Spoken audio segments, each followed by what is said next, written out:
¿Qué tal? Muy buenas noches, esta es La Entrevista. Gracias por continuar con nosotros. El día de hoy estaremos hablando de un tema muy importante y vamos a ponernos un poco en contexto. En julio de 2008 entró en vigor la Reforma Constitucional de Seguridad y Justicia que implicó cambios en el sistema penal. Se estableció como plazo para la aplicación de las nuevas leyes el 2016. Uno de los cambios más importantes de esa reforma se relaciona con la implementación de los juicios orales, que en teoría tienen como principal característica la inmediatez del proceso y permiten también la contradicción entre las partes acusatorias y acusadas.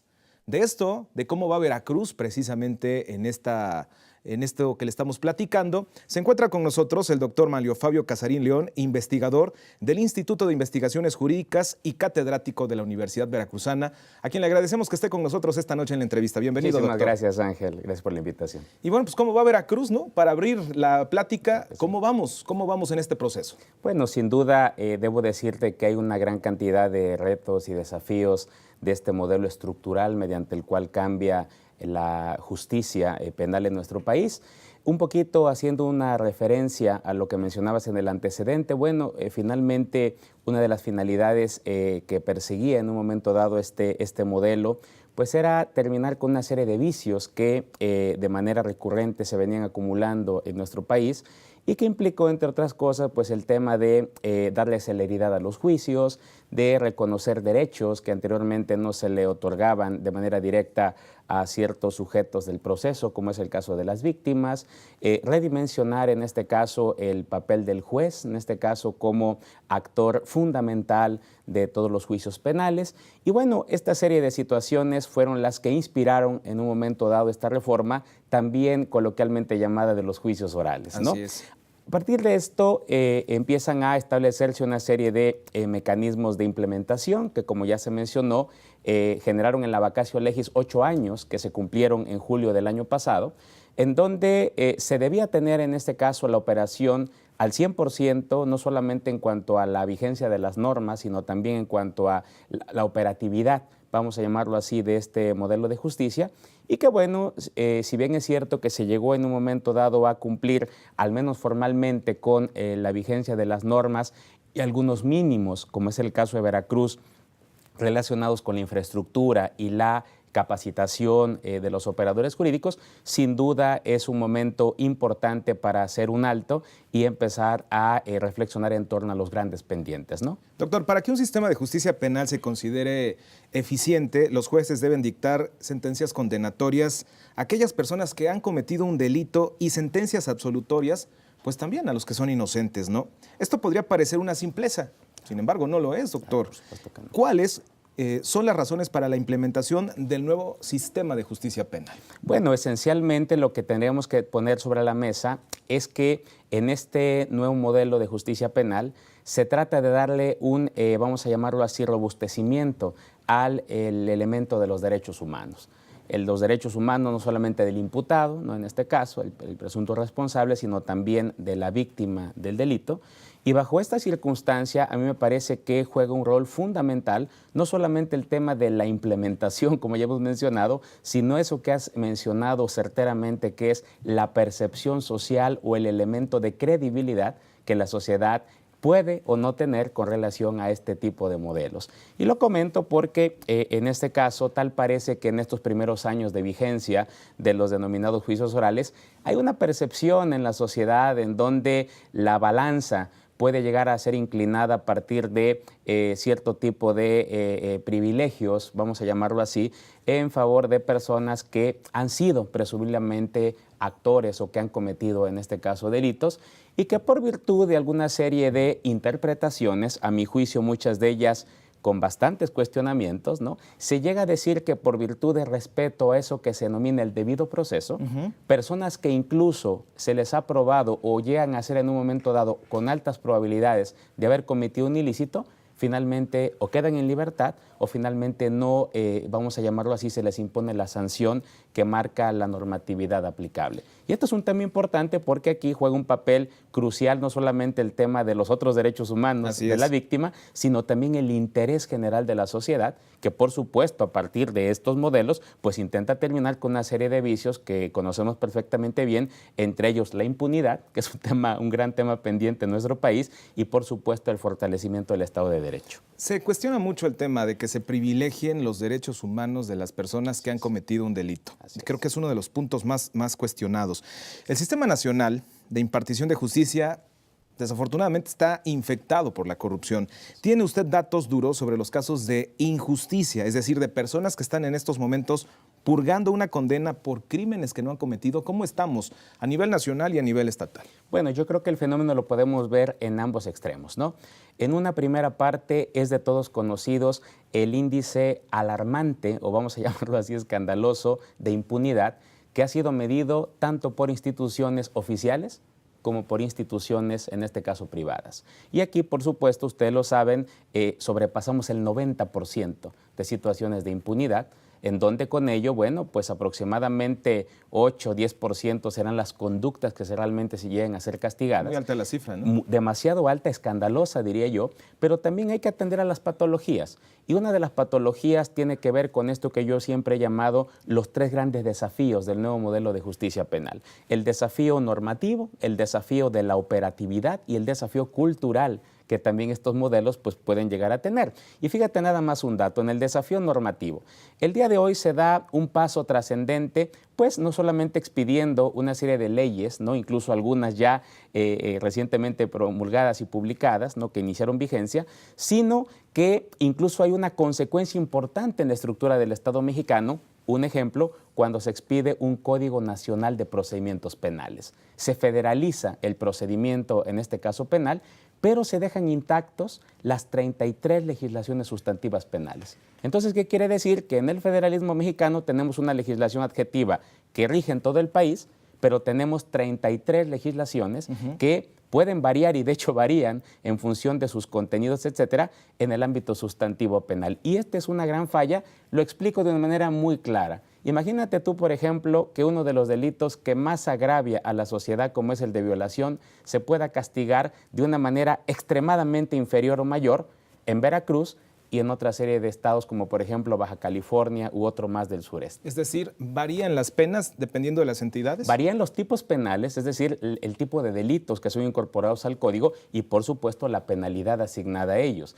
Y este es un tema inadmisible porque si pensamos que en un paradigma de derechos humanos debe de existir una respuesta del Estado contundente a las conductas delictivas, pero también en el tema de los derechos humanos darle un trato equitativo y proporcional tanto al que delinque a la hora de sancionarlo como a la víctima a la hora de repararle el daño, si es que esto es posible, pues me parece que ese tema normativo es una gran falla que tenemos nosotros que remediar.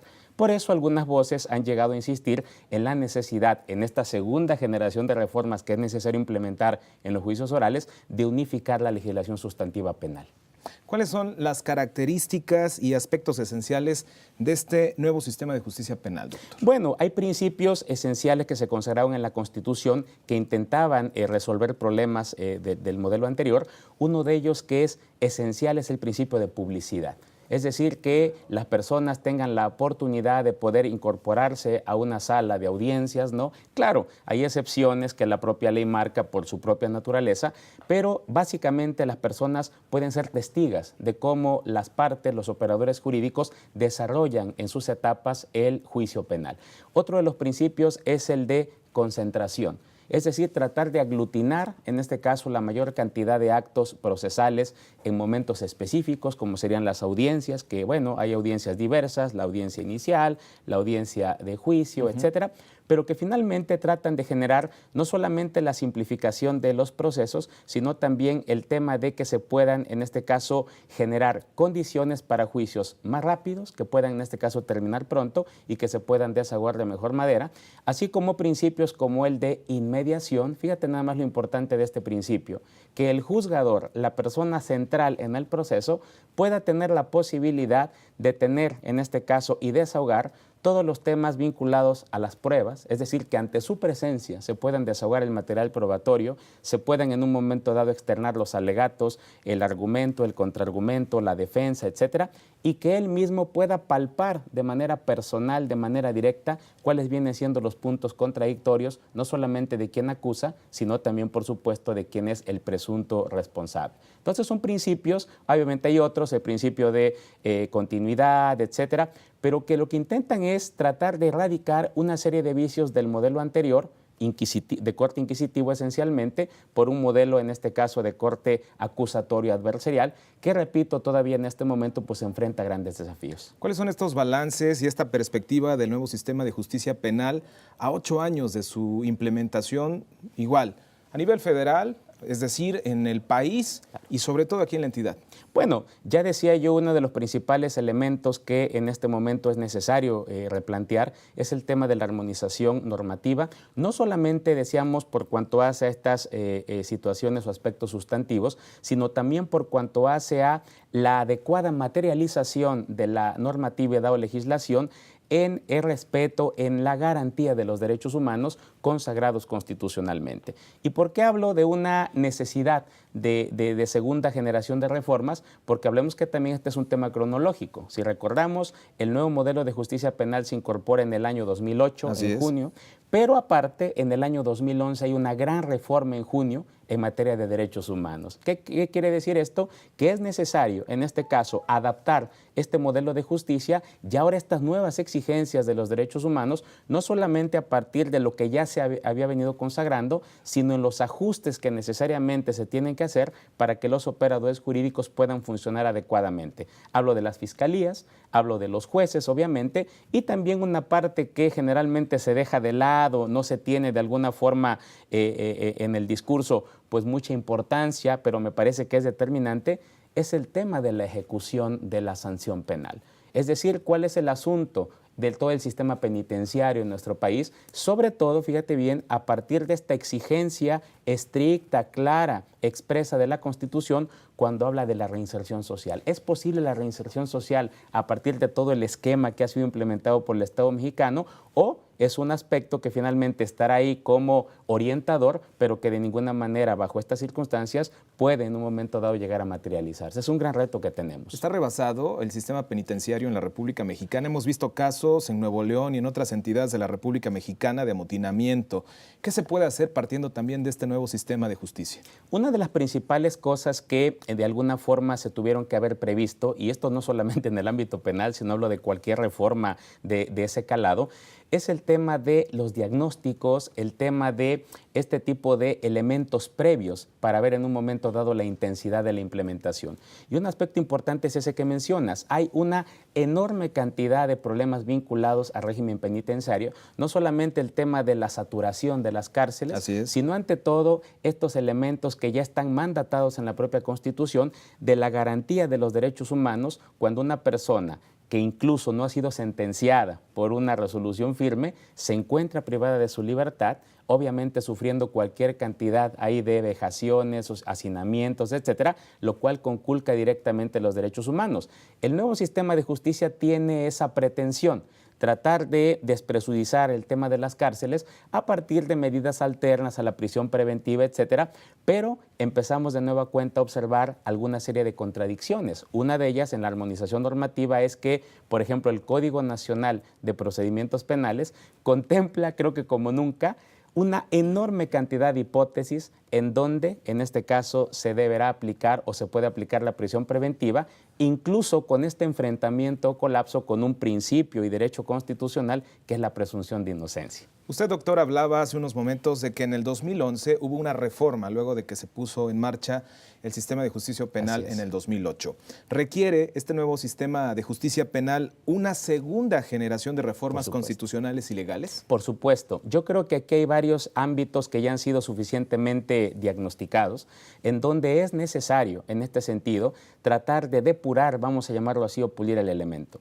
Por ejemplo, cuando hablamos del tema de la infraestructura, muchas personas pensarían que se trata de un tema material sin importancia, crear salas de juicios orales, establecer condiciones adecuadas para que las víctimas, por ejemplo, puedan concurrir a ellas, etcétera.